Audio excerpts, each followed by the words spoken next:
예, 설교 준비를 위해서 제 책상에 앉았습니다. 제 책상 위에는 여러 가지 물건들이 있어요. 그 눈에 보이는 거 세 개만 말해 볼게요. 종이컵이 보이네요. 그리고 이제 파란색 볼펜이 있습니다.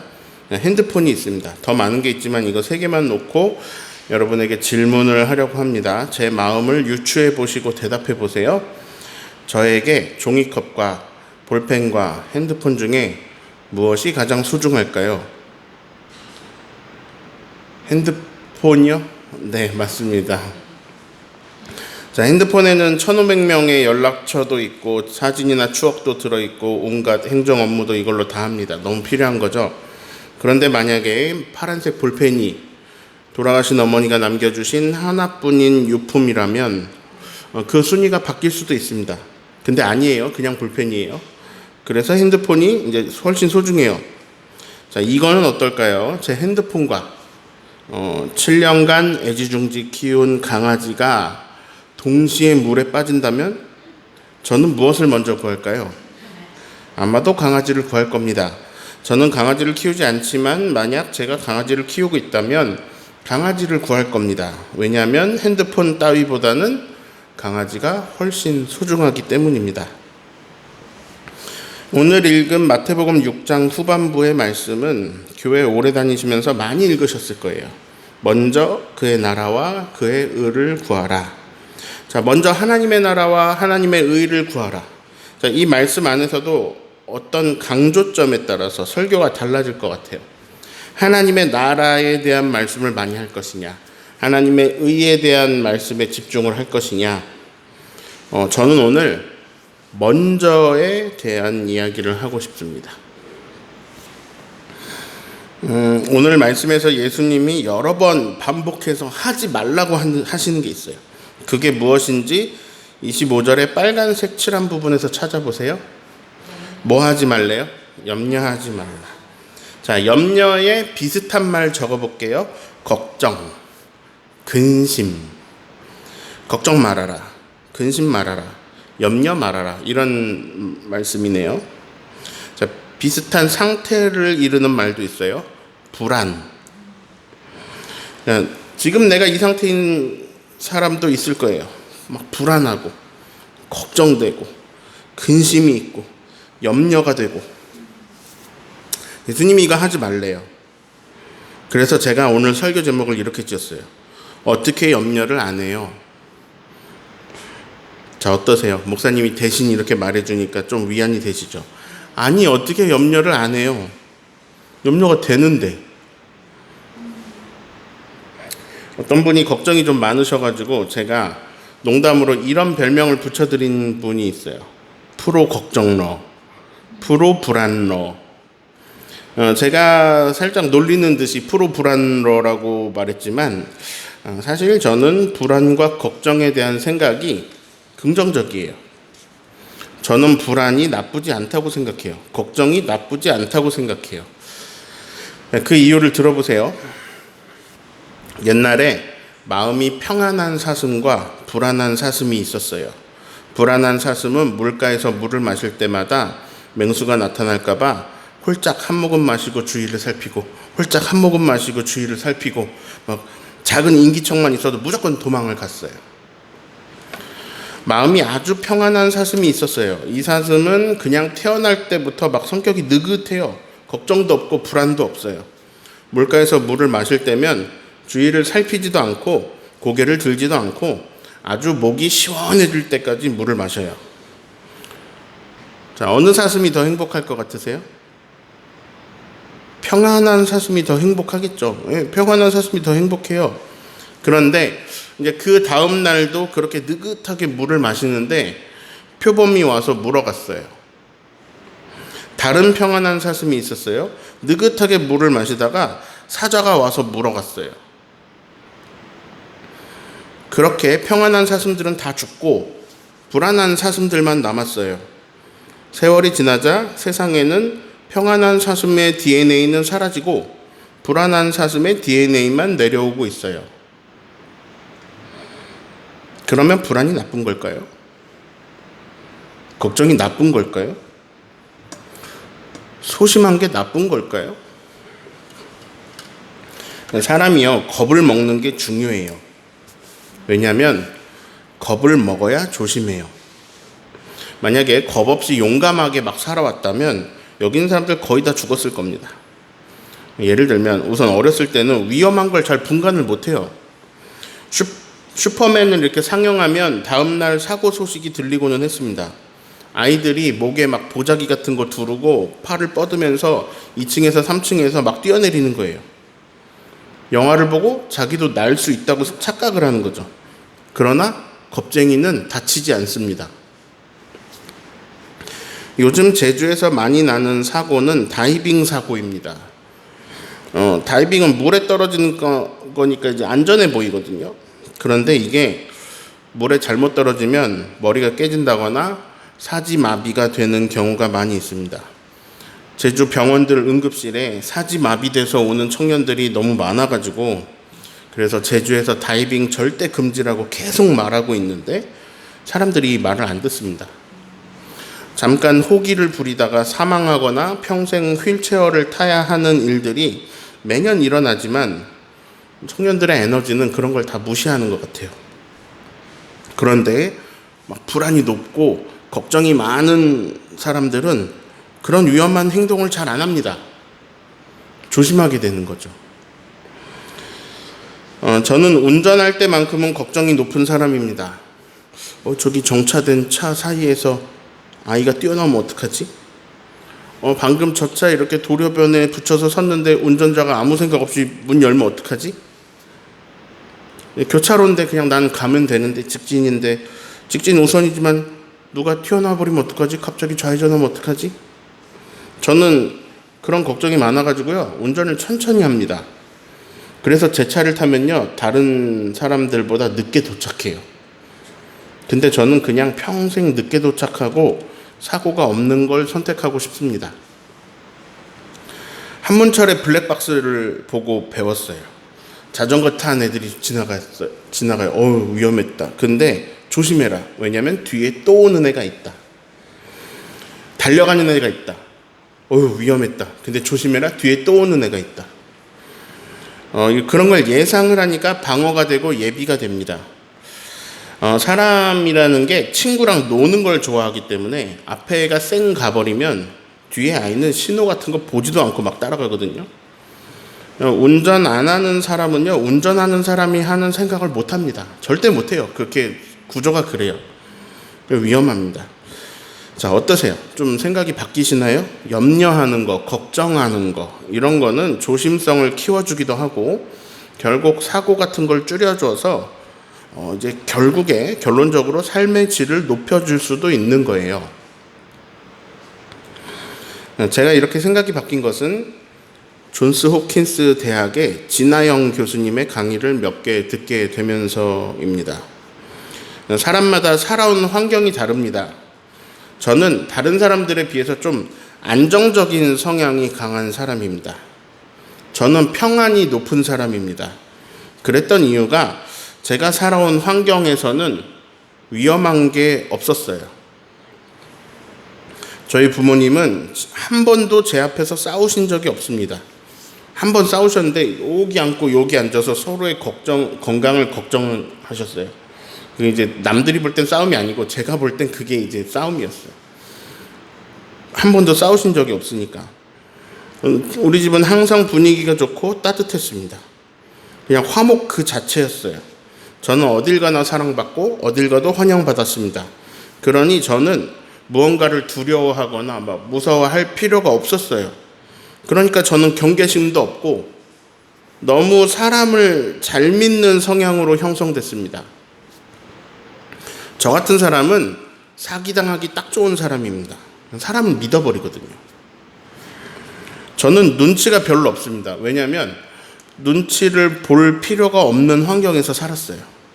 그래서 그게 장점이기도 하지만 이제 넓은 세상에 나와보니 뭐 어느 거는 이제 이렇게 눈치껏 해야 되는데 제가 눈치가 없어요. 눈치를 못 채요. 이제 막 말 한마디에 뼈가 들어있는 말들이 막 오가는데 저는 그 말이 무슨 말인지 못 알아듣고 그래요. 좀 안테나가 없는 사람 같은 느낌이죠. 저는 싸움을 힘들어합니다. 왜냐하면 이게 그 상황이 저한테 너무 익숙하지 않은 상황이거든요. 저는 갈등 상황을 다른 사람보다 더 힘들어하는 것 같습니다. 자, 이런 사람도 있지만 어떤 사람은 눈치를 봐야 생존할 수 있었습니다. 식구는 많고 먹을 건 없고 그랬던 사람들은 그 집에서는 자기가 원하는 걸 말할 수 없는 성격이 형성될 수도 있습니다. 매일 고성이 오가고 막 물건들이 날아다니고 그런 집에서 자란 아이가 평안을 장착하고 막 걱정 근심이 없고 그런 성격이 되기는 힘듭니다. 오늘도 아빠가 술 먹고 이거 때려 부수지 않을까? 아주 어려서부터 막 그런 걱정으로 살고 나도 너무 무서운데 근데 엄마를 어떻게 지켜야 되지? 이런 걱정과 생각으로 평생을 지낸 아이가 불안감을 장착하는 것은 당연합니다. 유럽 여행 갈 때 아내하고 저는요, 이렇게 앞으로 멜 수 있는 가방을 빌렸습니다. 이 가방 안에 철 재질이 막 들어있어서 칼로 찢어도요, 한 번에 이렇게 찢어지지 않는, 그리고 이렇게 이중 장치가 돼 있어서 지퍼를 이렇게 내리려고 해도 비밀번호를 풀어야 되는 가방을 맸습니다. 핸드폰에 고리를 연결해가지고 줄로 연결해서 핸드폰을 이렇게 들고 있는 걸 탁 채가도 줄에 걸려서 제 가방에 걸려있게 했습니다. 그래서 우리는 그렇게 하니까 소매치기를 당하지는 않았는데 바로 앞에서 소매치기 당하는 모습을 봤습니다. 자, 환경이 위험하면요, 불안이 높아질 수밖에 없습니다. 한국이랑 달라요. 한국은 200만 원짜리 노트북으로 자리를 맡아두고 커피를 주문하러 갑니다. 누가 이거 들고 뛰면 끝이거든요. 근데 한국 사람들은 그런 면에서 불안이 높지 않습니다. 그냥 사회 시스템을 믿는 거죠. CCTV도 많고 블랙박스도 많고 경찰들도 호의적이고 땅덩이도 좁고, 그리고 무엇보다 누가 그거 노트북 하나 훔치겠다고 자기 인생 망치겠어, 이렇게 생각합니다. 한국은 이렇게 생각할 수 있는 이유가 어찌 보면 다 먹고 살만 하기 때문에, 즉 내가 노트북을 훔쳐가지고 이걸 팔아서 굶고 있는 내 동생을 밥을 먹여야 하는 형편들이 아니기 때문에, 그렇기 때문에 핸드폰으로 자리받고 뭐 노트북 가방으로 자리받고 하는 것 같습니다. 즉 불안한가 평안한가는 주변에 따라 결정된다는 말이죠. 전쟁이 났는데 포탄이 여기 외도를 완전 쑥대밭을 냈다고 하는데 여기 하기 살면서 내가 평안할 수 있나요? 아니죠. 그래서 진하영 교수님이 이런 말을 하시는데 와닿더라고요. 저도 사람들에게 요즘 그 얘기를 자주 하는데요. 자신의 성격을 사랑하세요. 사랑해 주세요. 예를 들어서 나는 불안이 되게 높고 염려가 많다. 그 성격을 사랑해 주라는 거예요. 왜냐하면 그게 나를 살렸으니까. 불안한 사슴은 그 불안함이 사슴을 살렸어요. 마찬가지로 내가 1살에서 7살까지 사는 동안 우리는 생존하기 위해서 나의 어떤 그런 성격을 형성했을 거예요. 자, 설교 시간이지만 전문 용어 좀 쓸게요. 자, 내 성격이 지랄 맞다. 그러면 그 지랄 맞은 성격을 사랑하라는 거예요. 왜냐하면 나는 지랄 맞지 않았으면 생존하기 힘든 환경에서 살았을 거고, 나의 지랄 맞음이 나를 살게 해준 거라는 거죠. 근데 목사님, 저는 이제 이 지랄 맞은 성격이 너무 싫어요. 진짜 바꾸고 싶어요. 목사님, 저는 이렇게 불안해하는 제가 너무 싫어요. 저 정말 변하고 싶어요. 네, 그 지점이 중요해요. 나는 이렇게 형성된 사람이지만 내가 변하고 싶을 수 있어요. 그때는 진하영 교수님이 이렇게 하라고 했어요. 자, 예를 들어서 지랄 맞은 내 성격을 제가 지순이라고 이름 붙여볼게요. 나에게서 지랄 맞은 성격이 나왔어요. 그러면 지순이가 또 왔네. 응? 네? 근데 나는 이 나에게 있는 지순이가 별로 마음에 안 들어요. 나한테 찾아오는. 근데 진아영 교수님이 그 지순이를 사랑해주고 인정해주라고 했어요. 고마워하라고 했어요. 이렇게 하는 겁니다. 지순아, 네가 있어서 네 덕분에 여기까지 올 수 있었어. 고마워. 내가 아주 힘들었을 때 지순이가 가장 큰 힘이 돼줬어. 고마워. 근데 이제 내 환경이 바뀌었어. 내가 만나는 사람들도 달라졌어. 내 형편도 달라졌어. 이제는 지순이가 활동하지 않아도 내가 생존할 수 있어. 도리어 지순이가 활동하면 여기서는 내가 여기서 적응하는데 더 방해가 돼. 나는 이제 지순이랑 서서히 이별을 해도 괜찮을 것 같아. 고마웠고 이제 앞으로 더 이상 나한테서 힘을 발휘하지 마. 상황이 많이 변했듯이 나도 이제 좀 변하고 싶어. 이렇게 서서히 지순이랑 멀어지는 선택을 해나가는 거죠. 여러분, 만약에 상황이 안 바뀌었으면 지순이를 떠나보내면 안 돼요. 지순이가 활동해줘야 내가 살아갈 수 있는 환경이라면 지순이를 보내면 안 됩니다. 그런데 지순이 없이도 잘 살 수 있는 세상이 왔다면 지순이를 떠나보내도 됩니다. 내가 지순이를 데리고 살면 내 옆에 있는 사람들이 막 힘들어질 수 있거든요. 자, 이제 슬슬 설교 제목에 대한 예수님의 해답을 말씀드려야 될 것 같습니다. 어떻게 염려를 안 해요? 염려가 되는데, 저절로 되는데, 걱정, 근심, 염려, 불안, 이게 내가 제일 익숙한 상태인데 이걸 어떻게 안 해요? 우선 어니 젤린스키라는 사람이 한 말을 들어보실까요? 걱정의 40%는 절대로 현실로 일어나지 않는다. 자, 우리가 하고 있는 걱정의 30%는 이미 일어난 일에 대한 것이다. 이미 과거라서 바꿀 수도 없다. 자, 그래서 걱정의 지금 70%가 현실로 일어나지 않거나 일어난 일이고, 걱정의 22%는 사소한 고민이다. 자, 그러면은 걱정의 92%가 지금 사소하거나 쓸데없다라는 얘기죠.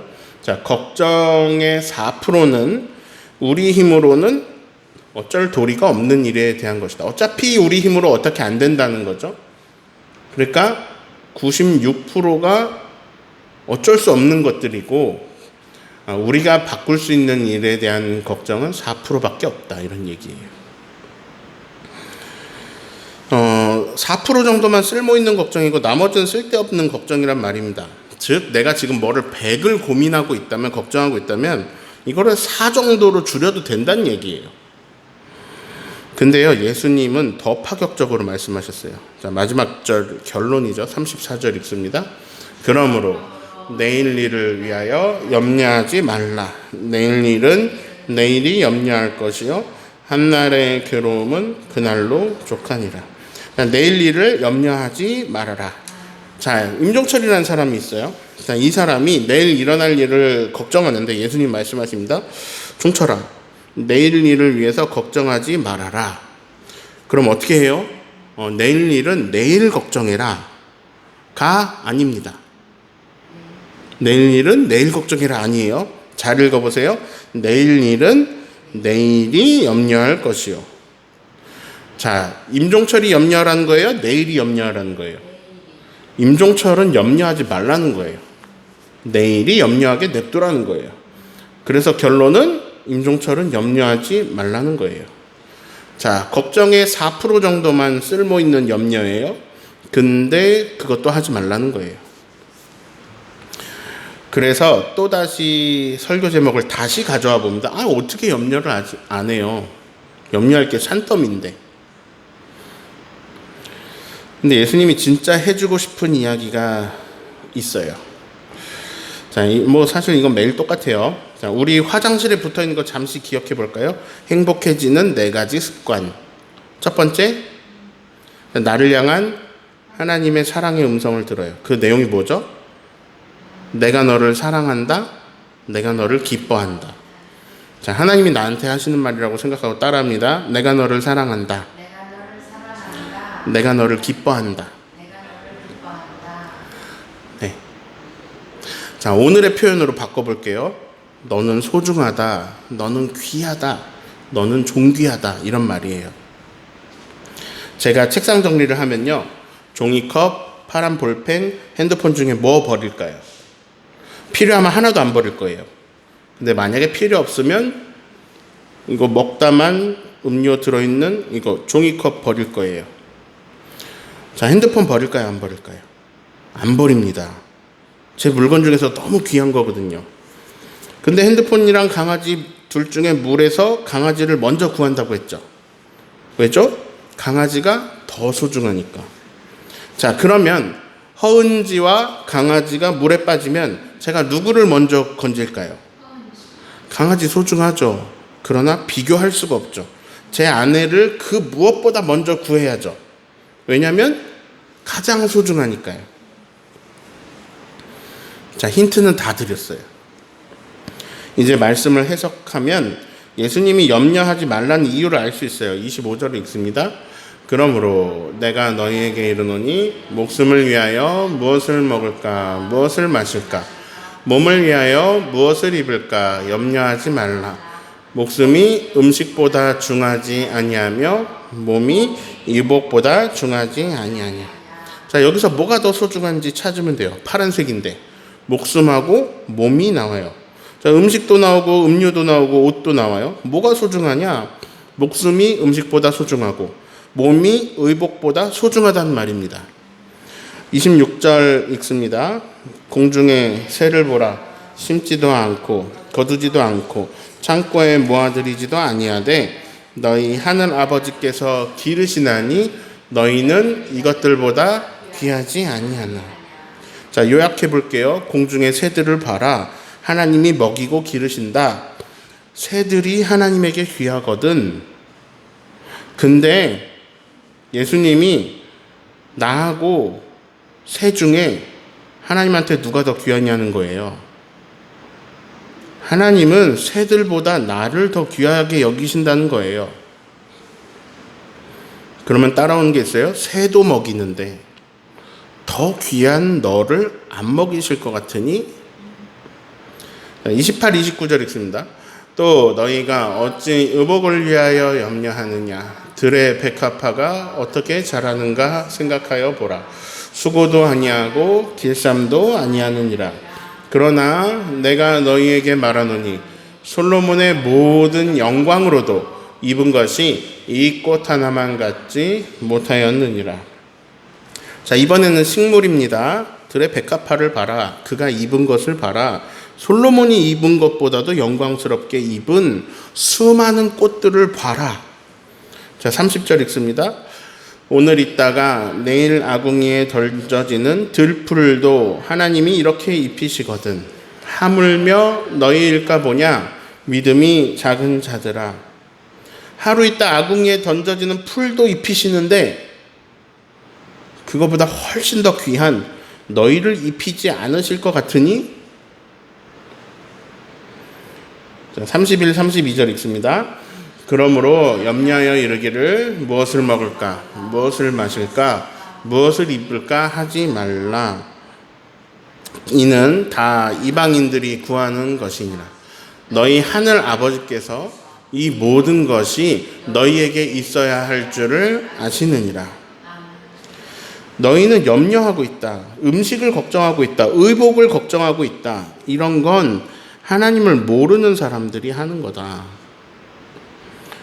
너희 하늘 아버지는 이 모든 것이 너희에게 있어야 하는 걸 아신다. 자, 음식, 의복 이런 거 걱정하지 말고 너희는 먼저 이걸 해라. 33절 읽습니다. 그런즉 너희는 먼저 그의 나라와 그의 의를 구하라. 그리하면 이 모든 것을 너희에게 더하시리라. 자, 이 말씀이 무슨 얘기인지 더욱 쉽게 와닿도록 저는 이번 주에 돌을 맞이하는 하유리의 인생으로 예를 들어서 설명하고자 합니다. 자, 하유리가 걱정을 하는 거예요. 이제 내가 좀 컸는데 큰일이다. 분유도 많이 먹어야 되고, 내가 키가 커서 옷도 새로 사야 될 것 같은데, 큰일이다. 아빠한테 이런 말을 하는 거죠. 아빠, 큰일이에요. 내가 여태까지보다 분유도 더 많이 먹어야 돼요. 내가 키도 더 클 것 같아요. 옷도 새로 사야 돼요. 걱정이 태산이에요. 제가 어떡하죠? 하율이 아빠가 뭐라 그럴 것 같아요? 걱정하지 마. 그런 거는 아빠를 모르는 사람이 걱정하는 거야. 하율이는 그냥 아빠랑 살면 돼. 그거만 하면 돼. 이런 내용입니다. 먼저 하나님 나라와 의를 구하라 이렇게 하니까 어려운데요. 음식이나 의복보다 하나님의 다스림을 먼저 구하라 라는 말씀인데, 그냥 쉽게 말하면 하나님을 구하라는 말입니다. 음식이고 의복이고 다 하나님이 다 더하여 주실 건데, 너희는 먼저 하나님을 구하라는 말씀입니다. 물론 예수님 말씀에는 훨씬 깊이 있는 뜻이 있겠지만 결국 이 관계는 하율이하고 하율 아빠의 관계랑 똑같아요. 제가 오늘은 하나님 나라, 하나님 의보다는 먼저에 초점을 두고 싶다고 했잖아요. 저는 이번 주에 주신 말씀을 읽으면서 먼저에 집중할 수 있었어요. 우리가 먼저 뭘 해야 되는가가 아니었어요. 간단히 말하면 이런 거예요. 종이컵보다 핸드폰이 먼저다. 핸드폰보다 허은지가 먼저다. 제가 이 말씀을 읽을 때마다 먼저 하나님의 나라를 구하라는 말씀으로 읽었는데, 이번 주에는 이 말씀이 전혀 다르게 읽혔습니다. 예수님 말씀을 잘 들어보니까요, 내용이 이런 거더라고요. 하나님이 우리에게 하시는 말씀입니다. 얘들아, 나에게는 너희가 먼저다. 내가 천하 만물을 만들었어. 천하 만물을 내가 다 먹이고 다 입히는데, 근데 나에게는 너희가 최우선이다. 너희가 가장 먼저다. 오늘 설교 제목입니다. 어떻게 염려를 안 해요? 예수님이 말씀하십니다. 너희가 온 창조 세계에서 제일 우선이야. 걱정하지 마. 아빠도 모르는 사람처럼. 온 세상의 주인이 우리 아빠예요. 우리 아빠한테 제일 먼저가 우리라는 걸 알고 믿어도 걱정이 그렇게 많은 거야? 걱정 안 해도 돼. 걱정 같은 건 내일 보고 하라 그래. 너는 걱정 안 해도 돼. 종철아, 아빠랑 사는데 뭐가 걱정이야? 하나님 말씀하십니다. 종철아, 나랑 사는데 뭐가 걱정이야? 나랑 너랑 영원히 사는데 네가 뭐가 걱정이야? 자, 우주 너무 크니까 그냥 말고 지구에만 해도 수천억 마리가 새가 있고 들풀은 막 조 단위로 있겠죠. 그런 풀들이 있겠죠. 그거 다 먹이고 다 입히시는 분이 우리 아빠인데, 그런 애들보다 우리가 더 먼저라고 하십니다. 걱정보다는 하나님을 구하는 저와 여러분 되시기를 예수님의 이름으로 축원합니다.